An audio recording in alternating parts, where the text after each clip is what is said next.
And welcome to another edition of The Edge. We have a friend of the show back on today, Jim Tiller. I think last time you were on the show, it was just me and you, but we've had a talk between the three of us before. One of the things we're going to talk about today, really, in the synopsis of the show, is going to be really the state of cyber in 2024. But I think what would be useful for our listeners, if maybe you give us a little bit of a rundown of what you've been up to since we last had you on the show, and then we'll get into the details. Yeah, great to be back, Jay. John, it's such a pleasure. And John, yes, this is the first time we're getting to do it here right on the edge, so it's pretty exciting. On the edge, yeah. We were on your show last time. Yeah, exactly. So what I've been doing since the last time, I guess to put it in a nutshell is I actually started my own organization, started my own company doing consulting work. So there was a little part of me that was going to call it like vCISO work, but I think the term vCISO has sort of evolved in a different trajectory. So I'm really looking more at it as almost like fractional CISO work. I know there's a similarity, but difference enough there, as well as different types of strategic consulting, board advisorship in a tactical way, and like not dedicated, but kind of helping with organizations on key aspects of risk at the high level, as well as helping a number of different organizations with, dealing with their cybersecurity strategy all the way through to infrastructure. So it's interesting because in some cases I'm doing infrastructure work. I'm actually almost a CIO for a company as well as a CISO.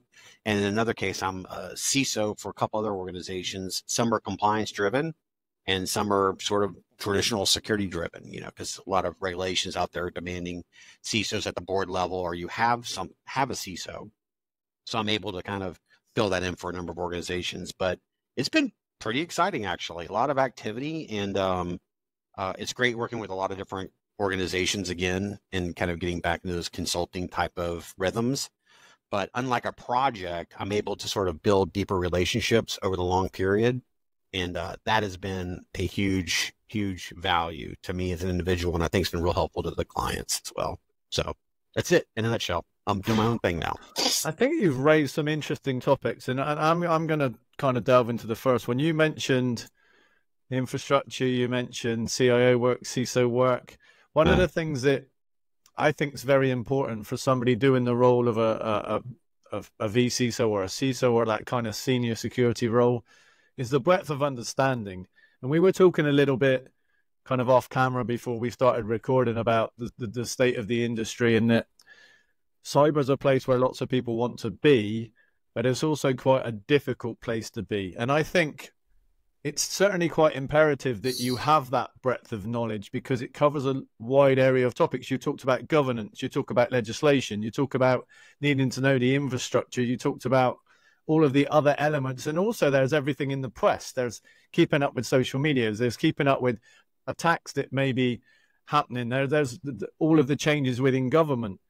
How do you go about trying to kind of cover all of those topics? Is it just based on the fact, no offense, that you've been in the industry kind of a relatively long time, or do you think there's more to it than that?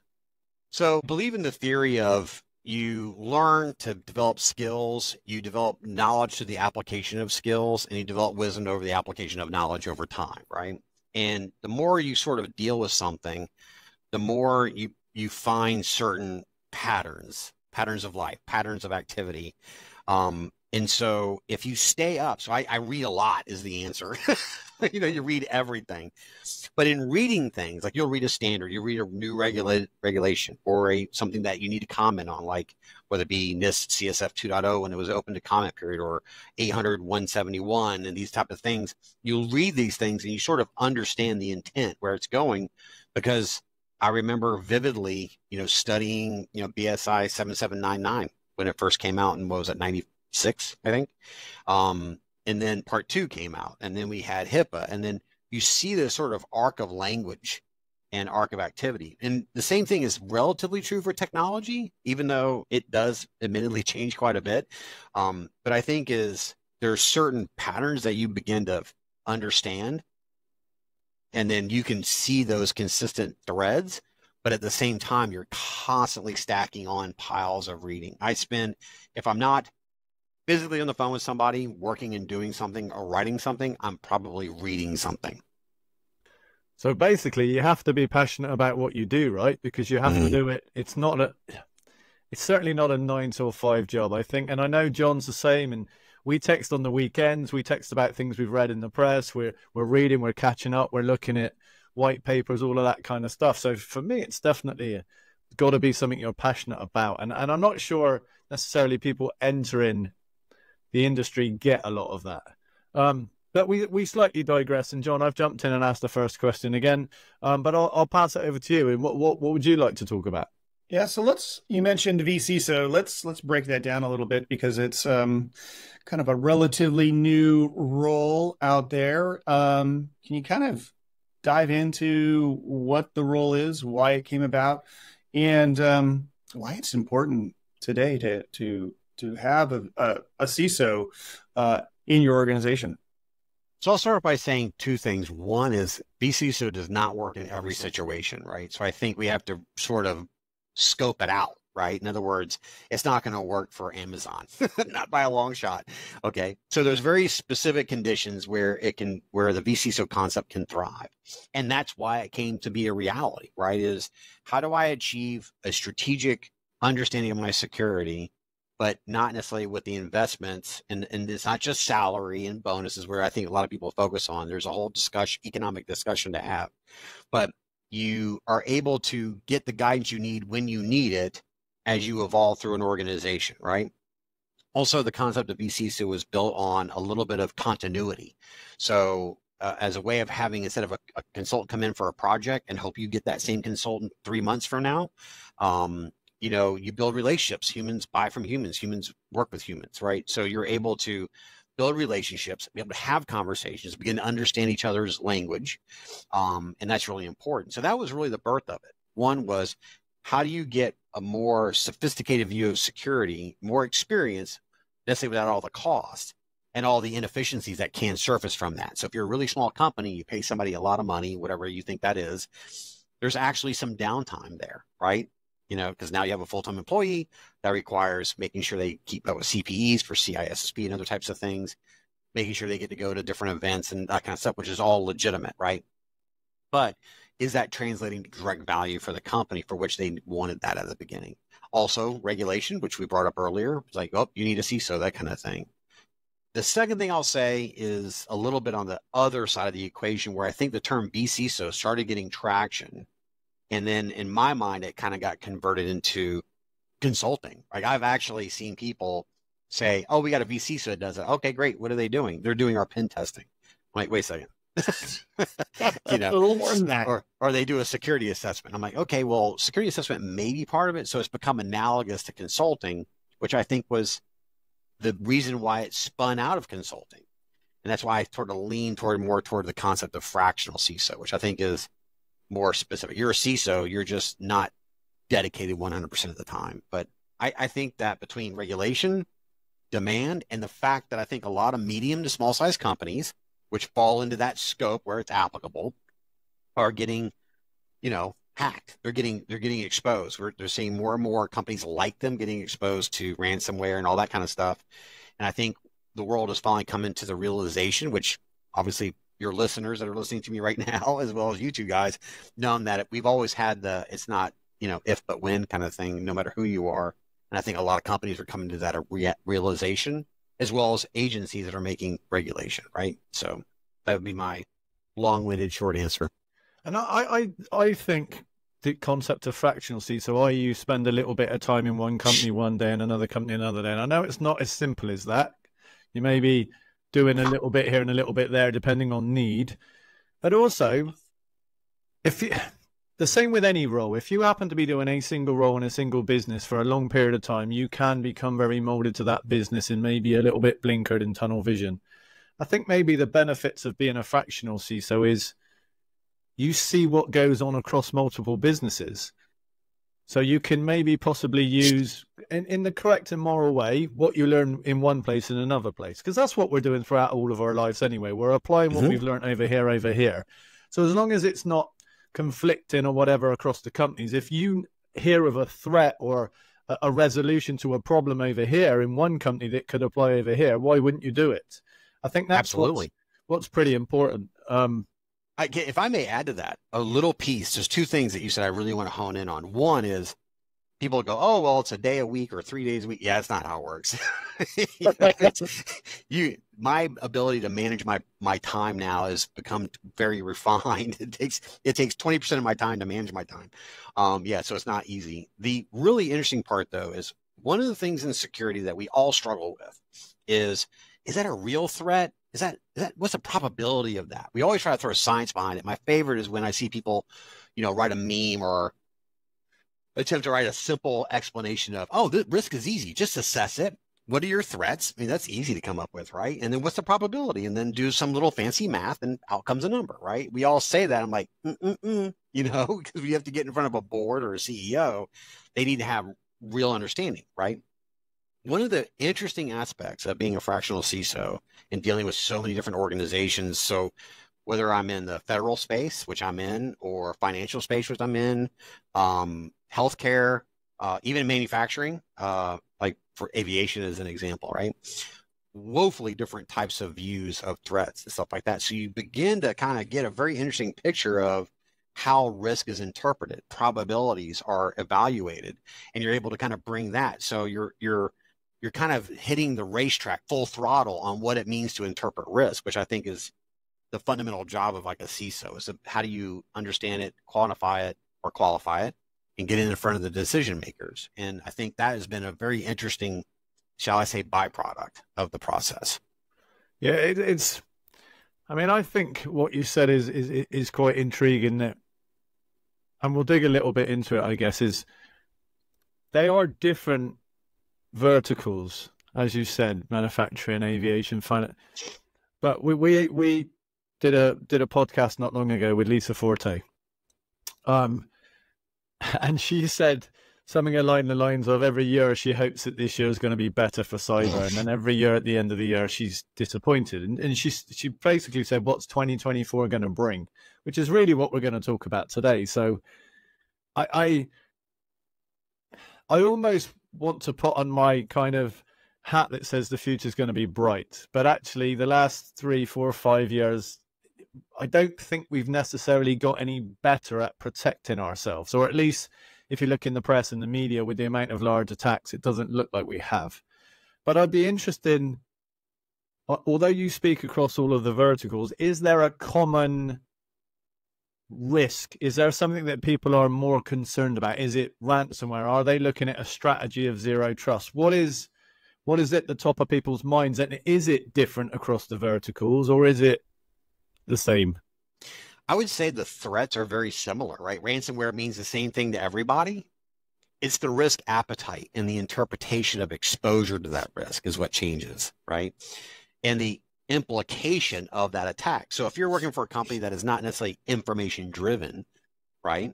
In other words, the information they have is not necessarily their trade secret, right? Processes and formulas and stuff like that. But they obviously produce a lot of revenue.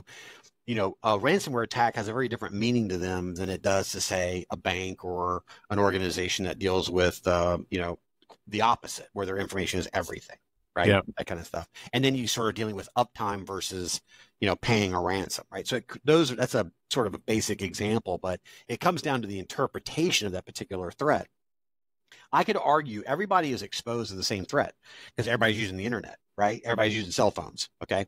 And in a day where we have easy to access cyber weaponry, like seriously sophisticated cyber weapons, that was just, utilized by governments. Now anybody with, a credit card and $2,500 can get something. So everybody's a target. And it's just a matter it's all still criminal. It's just now we've provided more weaponry to a wider population on a global level, operating in the same, theater of war, basically, right? It's not, to fight in the air, you need a plane, right? And if I can't get a plane, I'm not going to get in a fight in the air. But now I can just turn my computer on and I have an F-16 jet, basically. So it really kind of comes down to my interpretation and what I perceive as my exposure to that and what I perceive as the impact. And that's where, kind of reflecting back on my comment earlier, that you start to understand how people interpret those types of risk. So I'm able to bring to the conversation, it's like, no, that's real. That's real. You're misinterpreting that. Or the opposite is you're over focused on this particular thing and you've ignored this one as an example, right? But I think the threats are real. The interpretation is different, and how those are interpreted as far as impact, right? So a company that makes airplanes is going to react very, very differently from a company that makes, Tupperware kind of thing. I shouldn't have said Tupperware. That's a brand name. I don't mean Tupperware. That's okay. Plastic things you put food in with a lid. Yeah, it's one of those common terms that we use for a product category, and we always mention the name. So you mentioned the cost of attacks. I remember Mark McLaughlin, who was the former CEO of Palo Alto Networks. He'd get on stage, and several times he did this at their user conferences and meetings, where he would basically dictate out, hey, for us to show success, we need to show the cost of those attacks going up. And that hasn't happened. Those attacks have really kind of followed, per se, the common metric within IT, that things just get to be a lower cost over time. But yet the level of defenses that we put into our companies has, kept going up, I would say, in my opinion. Do you see any hope on that? What is it going to take to raise the cost for the attackers? Is there anything in 2024 that sort of hints at that metric changing? Wow, John, that you just brought up so much. Oh my goodness, I wish we had like 8 hours now all of a sudden. Okay, so where to start? I want to come back to the cost of the attacker. That's a big one, right? When I can cause $1 million of damage for $10, right? So I don't know if that's a race we're ever going to win. Okay, that's the big problem of economics. Basically, the leverage. So I just mentioned you can go out and get cyber weapons for a couple grand. I mean, even Zeus is still out there, and I remember when Zeus was the killer app of hacking, and even then, back then, you can get it for $5,000. Anybody. When I can make $150,000 or $1.5 million off of a $5,000 investment, right? So I think the cost piece is the huge economic here, and we can also get into the whole existence of cryptocurrency and the enablers behind all that, right? But I think, and the first part of your question was really about, oh, hold on, I got so caught up in the cost thing. Is the cost of controls, right? Yeah, kind of coming up. Okay, all right. So there's a lot to be said here. I think saying that things have to show more impact of cost to justify the expense of security is non-scalable. It's just not going to work, right? The problem is I think that's already kind of been played out. That's why we're seeing a lot of shift in security into other towers like IT, or, we call it DevSecOps or whatever you want to call it. But in reality, application security is really now just a part of application development, right? Because of where it needs to sit. You know what I mean? And there's a lot of discussions happening on that front. But I think also is, as an example, right? So the SEC said now in your 8K, you have to say if you had a material cyber event, right? So me being a nerd, I wrote a script that basically scrapes the SEC's website every day. So I know if somebody submitted an 8K with a report, I'm like, okay, let's see what happens. So I'll throw up their ticker, right? And I'll watch the ticker. And you would think these things would nosedive, right? Nope, like they don't do that at all, right? So there's no investment opportunity out there really for that. So I think the interpretation of impact from a brand perspective, from a liability perspective, we can get into cyber insurance and stuff like that later, is I think that the equation of more impact probability of cost justifies the expense of technology. One, doesn't work really well because you're measuring the weather. It may not go up, to your exactly point. It's not a good argument to have. And secondarily is it totally ignores the fact that people are buying hundreds, if not thousands, of security products. Yes. Right? I mean, go back to 2005. Hell, go back to 2010. How many security products really would you be able to go out when you went to RSA kind of thing, right? Hundreds, maybe a couple hundred. Now there's a couple hundred that do the same thing. And, it's very specialized. So I think we have also a technology and solution problem because everybody's chasing the dollar sign. Every VC wants to make the big bet to get the 50% return kind of thing. So I think the economics of security itself as an industry, as a threat community, and as the businesses that are being ham-hocked, loaded up with all this liability. Think about it. You got regulation telling you you need to do this and all this kind of stuff. And nobody's asking, well, wait a second, is the vendor holding any responsibility for making a vulnerable product? I mean, it's total chaos. It's the Wild West still to this day. So you mentioned, so one more question. So we mentioned RSA and the explosion of vendors. It kind of reminds me, if you go back a little bit, maybe 15, 20 years ago, there were lots of email products, right? Mm-hmm. So you had email from Novell, email from Microsoft, email from blah, blah, blah, blah, blah. Today, there's really, let's be honest, two email systems. It's either Google or you use Microsoft O365. There's a debate in 2024 about platforms consolidation. Do you see that as continuing down the road? Is that if you're in your role, is that a recommendation to kind of look at a platform from a vendor? Because it has pros, it also has cons. If we think of O365, a number of companies recently got exposed because they're using the same product. I mean, it's seen in biology as well. If you have, one system, that system creates vulnerabilities and declines. That's why we have diversity within nature. What are your thoughts on this debate around platforms in consolidation? So first, two quick anecdotes. One is Microsoft actually in some ways suffered from that particular example, even though they came in through an application element.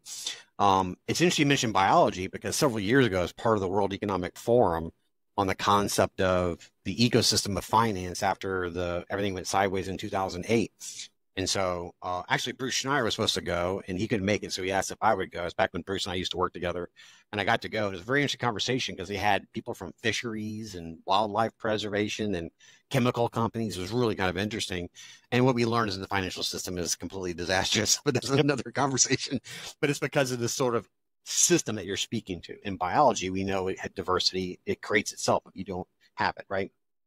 So, and the other sort of anecdote is Palo Alto stock. You mentioned recently, the CEO there, the former CEO, the new one had a big speech at the quarterly on platform, and the stock market did not like that. They didn't like what they heard, and it took a nosedive, which, by the way, was a great opportunity to make money because it was so undervalued after that, and it's come back up, obviously. But it was a visceral reaction to platform, okay? Because we've tried that before, okay? I think in certain domains, it makes good sense in some areas, right? I mean, I'm not going to, in full disclosure, I wrote a paper years ago called The Virtue of a Common Infrastructure, and I wrote it demonstrating if you had all Cisco across your environment, you could actually be pretty secure, right? But that was when the world was much simpler, let's be honest, okay? No cloud or any of that kind of stuff. But the net of it is I think in certain areas it can make sense. But I like the idea of pulling from different worlds depending on your interpretation of threat and risk, okay? And also, what is the reality? What is the reality for you? Because with greater diversity, it means greater management, right? Okay. You have to, these things are not integrated. Not saying that a platform integrates them perfectly. What I'm saying is that as you add greater diversity, there's pros and there's cons. If you can handle the ability to manage those different products and you're very logical, you're not just stacking products to create this sort of library of capabilities, but if you're doing it targeted, I would say go with a reasonable degree of some diversity. But if you get too far you get too far out there, you'll have 6 different firewalls, one for every different thing in your world. And I'm telling you, that's a real thing. And that's just not effective because then you fall victim to your biggest vulnerability is your inability to configure it correctly. And that's where a lot of companies are falling over right now. See, an example I use about security and IT is the Cheesecake Factory, right? And what I mean by that is the menu in the Cheesecake Factory is food from every region of every part of every globe, and the menu is like 4 inches thick. And I always go in there and think it's impossible to do everything this well in one place. Yes. But we are consolidating. So if you consolidate and make it so that you only look at a much smaller area, a much smaller menu, then possibly you can do it all very, very well. I used to always have the 80-20 rule. I would buy a product from a vendor, and if they did something else that I also needed, it would need to be at least 80% of what I needed to make it worthwhile consolidating. If it was 20%, I wasn't going to buy it, even if I wasn't going to have it, even if it was free, because it didn't meet my need. And certainly when it comes to security, it probably needs to be more like 99%, because 80% is not going to cut it, right? There are vendors out there now, I believe, that are able to consolidate certain tools. So I agree with you that there are some areas where you can do that. We should also encourage the vendors to work better with each other to fill those gaps. I don't know if we will ever get there, because obviously they want to own all pieces of the pie and they don't want to share it. But forms of integration were also critical for me as well. If I was buying tool A from vendor 1 and tool B from vendor 2, I really wanted them to talk well together, but unfortunately they didn't, and they probably don't want to, because they've got a tool that does something else. But I think it's an interesting one. I definitely see the world is consolidating, but the question I had for you is, obviously you've talked to multiple business across multiple vendors and multiple verticals. Is consolidation something they're looking at doing? I would say in general, yes. I think people at the business level, they always have looking for the one throat to choke. That has not changed in the history of anything. The diversity of security has come from, initially, I think, from the younger version of us, right? Where we're like, we can do it better than that, and we're going to build something, right? Which is great, and it creates a lot of innovation. Then I think it's become economical, right? Where, people say, well, I don't want the best. I want what people are going to buy, kind of thing. Let's admittedly, that happens. I think also there's a little bit of a bruising happening on consolidation in the vendor market through, we talk a lot about divestitures and M&As. And I think the science of well-founded M&A at the technology level, I think, is hurt a little bit in the last decade. I remember back in the old days when Cisco bought a company, which they bought a lot of companies in the 90s and early 2000s. It was within weeks, if not months, if that thing wasn't in a blue box and there was a CLI for it, right? You remember those days? Yeah. So I think customers are picking up on a little bit of the disruption of the force. Like, okay, I bought a company, but that doesn't mean it's the same company that you bought 6 months later, and what's really its arc and trajectory. Because we have to think we have to be more mindful of the life cycle of security purchases as well, right? So I think is at the business level, we're going, well, why can't just Microsoft just go to do all Azure and just do everything in Azure? Let's just do that. And in that situation, I go, okay, let's talk about the pros and cons of that. And let's talk about the level of security that you're sort of entrusting. You got all your eggs in that basket. Pretty strong basket, probably a better basket for you because of this situation. Maybe not a great basket for you for this situation, right? Kind of thing. So I think ultimately the business is always looking for it. I think on the technical side, I think the CIO and down and out through the technical arms of a business, I think everybody's still very timid about it because we have in technology, we have a culture of I want the latest and greatest, I want the best and things of that nature. And there's no lack of people wanting to fill that gap. For example, you were talking about, I love product A and B to integrate, but when they don't, it creates room for another product. Yeah. And so it's kind of like, is that fission or fusion? I think it's fission is where, as things split up, there's something there to fill a space a little bit. So I think that a platform strategy, a consolidated strategy for a company looking to improve their security is directly proportional to what they're trying to achieve from a risk basis and a compliance basis. Fundamentally, that's it. I will say is that if you go down that strategy, it starts to fall apart if you start breaking other areas and you're not, like, for example, a really basic example is I want to go with a single solution in this area, but I'm going to have this company monitor it for me. Well, now all of a sudden, which one is taking the priority in managing your risk and visibility? Do they really understand that environment? And so it's very, very difficult. It's very, very difficult. But I think at the business level, it's all about the consolidation. Make it simple. I got 30. I've seen lists of bills for security that have it's pages and pages of licensing and boxes and licensing and this. And you can just see the finance team just like, what are you doing to me?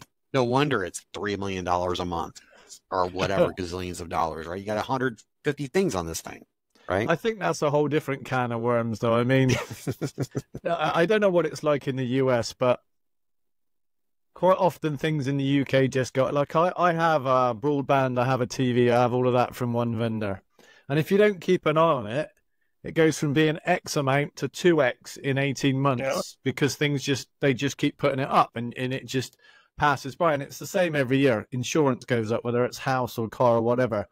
And if you don't pay attention to it, you can suddenly be paying £1,000 for something that you can get for 500 elsewhere because you just haven't been diligent.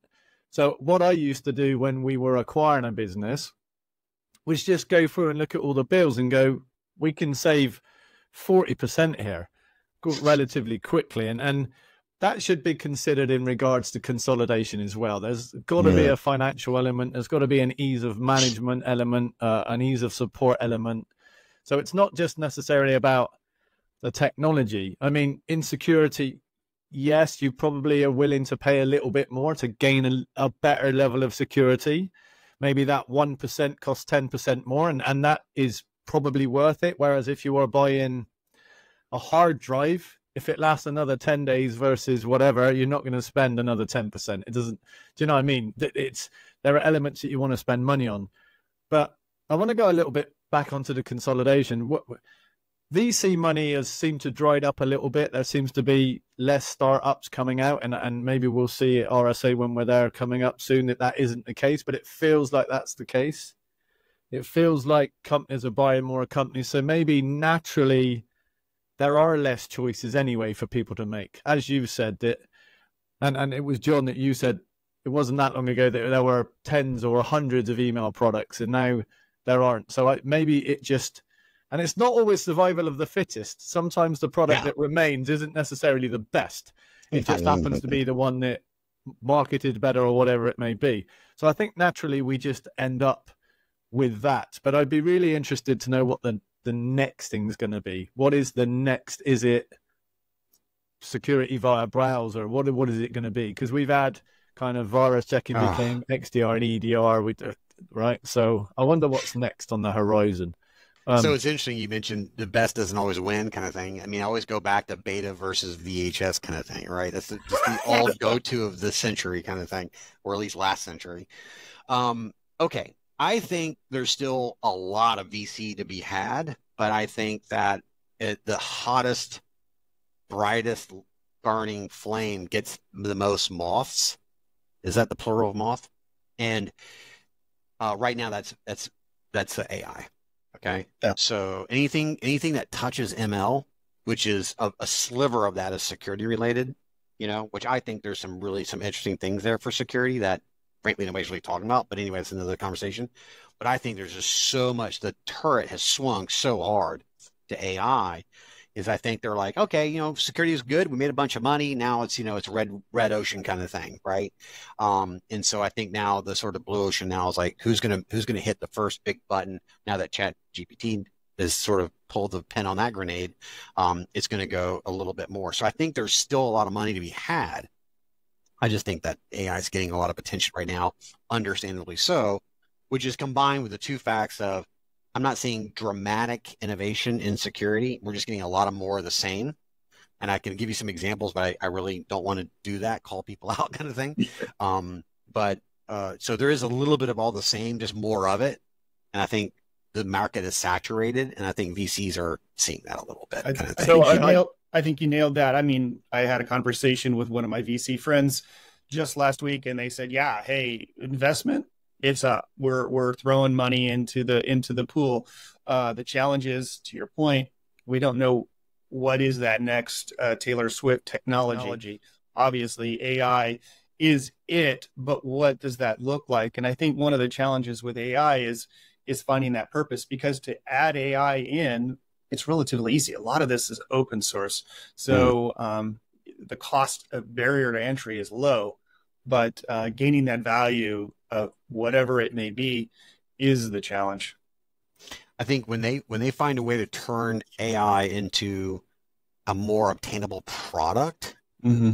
I think that's what there's a lot of shooting. Like when you buy a box that does AI kind of thing, or something you put in your environment, it just gobbles up information. You can ask it questions about your own. I mean, this is basically Watson 2020, right? I mean, Watson went from an experiment, which sucked up a bunch of Wikipedia to play, what was that TV show it was on? I can't forget all of it. And Jeopardy. Then, yeah. And then it went into like serious business stuff. And that was a box for all intents and purposes. And then now I think it's like, okay, I understand it. There's a lot of moving parts. We all get the value, but how do we monetize? How do we package it up in a pretty box and slap a stamp on it and hand it to somebody that can use it, that doesn't have to be a data scientist? And I think the company that starts to pick those locks, which we're getting very close to, like ChatGPT, gets a little closer, kind of thing like that. But right now, it's definitely, again, like the Wild West in that space. And the VCs are looking for these incremental things to pop up. And I think sorry, go ahead. No, I was going to say, last year we were at RSA and it was 50% zero trust and 50% AI.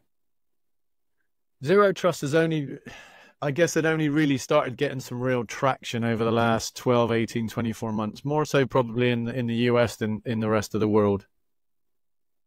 The people you're talking to, have they forgotten about zero trust now when they're all on the AI bandwagon? Or is zero trust still seen as something that's important? Or is it kind of done and dusted and we're going to move on to AI? I would say the big zero trust push is still happening in the federal space, right? The DoD, the CIO for the DoD is like made zero trust a big part of the sort of federal strategy. We're seeing it in the United States. We have a thing called FAR and DFARS, which establishes the contract-based requirements to working with the federal government. And you're seeing a lot of things of it. The problem from a VC perspective is we've all said in the industry, right, that zero trust isn't something you can buy. And I think part of that has also resonated, right? So it all comes down to, where the money goes means that's where the money's going to come from, right? So if you can't see that reflective force at a meaningful percentage, it's not going to get the money.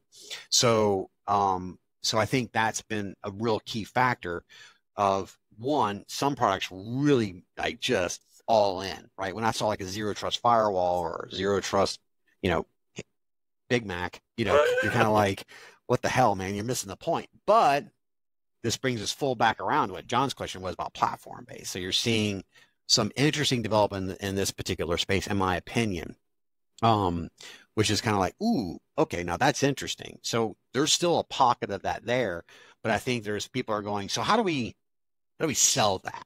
How do we actually buy that, or excuse me, make it for someone to buy? And I think that's where zero trust may be stumbling a little bit. But banks and government entities, federal agencies, and the big primes, for example, whether it be in the UK or US or other parts of the world, it's a big deal. It's no joke. I think the big thing is zero trust is a real change away from what we've historically done. And it's a journey people need to go on. It's a strategy change. And it isn't necessarily going to make your business more profitable. It will protect you against attack, which in the long run could make you more profitable. But it's not necessarily one of those things that's suddenly going to make you more efficient or able to sell more or able to do more. AI can potentially do that. Yes, you beat me to the punch.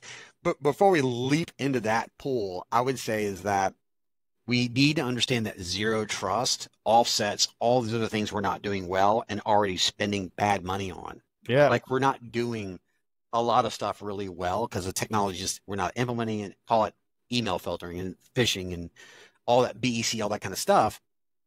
We know that zero trust helps solve problems. So I'm not saying zero trust is a silver bullet, but it certainly looks like one, and it has a shiny tip on it and it moves fast, right? So it kind of looks like a silver bullet in that sense. So I'm not saying it's going to make money, but it could create some efficiencies, and it is sort of a platform-oriented philosophy. But AI is people are translating that directly. I mean, we're already seeing laws. I think it might have been in the UK. We saw a report recently of an organization where or maybe in the US, where an insurance agency had fired a whole bunch of employees and replaced them with AI to give customers Was that in the UK? I think And then so, the government yeah. swept in and says, no, you can't do that. You can't just replace people. And it wasn't because they were worried about the jobs. They were worried that the customers, the consumers were getting bad information from AI. And so what does that tell you? That tells you that it isn't a job concern. It's a consumer concern. Yeah. So just let that sink in for a second, right? I think AI is a topic we could definitely have you back on to discuss a whole podcast on, because I'm aware that we are getting limited on time already. So let's do that. Let's get you back on to talk AI and deep dive into that. Okay, great. But John, before we finish, do you want to ask one more question before we get on to fun stuff? No, let's get on to fun stuff. No, I mean, there's so much here, and I feel like if I ask another question, we could go off for like 15 minutes and run out of time. I talk too exactly. much. I talk too much. I'm so sorry, fellas. No, it's all good. I know what the fun. I mean, I've been having fun, so I'm really interested to see what the fun stuff is. We will definitely get you back on again. Let's pencil that in soon. Yes, sir. Fun stuff always for me revolves around food. So I don't know if you've been on the road recently. I don't know if you've been out and about and what you've been up to. But I guess since you last came on the show, has there been like an exceptional meal that you've had, a great experience around food, anything like that? So I'm really a bad candidate for this conversation. So I'll tell you something that not a lot of people know, but I went through a rough stint with cancer, right? And so I came out on the other side, okay, see so far anyway. And so I had to like dramatically change my diet, right? Yeah. So I'm a like pretty much, I won't say a vegetarian because I enjoy eating meat like chicken and fish and all that kind of stuff, but I almost only eat vegetables, don't eat sugar, no carbohydrates, all that kind of stuff. So I'm a terrible candidate. But I will say this is my wife picked up, and it's such a dorky story, she's going to laugh at me, is she got some like Kobe ground beef or something. And she goes, well, if we're going to eat meat, let's eat like really good stuff. I'm like, okay. So we just got like, 8 ounces of it and made it into a hamburger, which is so goofy. And it was amazing. That's my biggest food story because my whole life had to take a different trajectory. I probably could have told you about some amazing food that I had in some exotic place like Turkey or something, but unfortunately, no, not this time. No, I'm sorry to hear about the cancer thing. I didn't know about that. So I didn't tell anybody, but I'm on the other side of that, other side of that wall, so we're in good shape.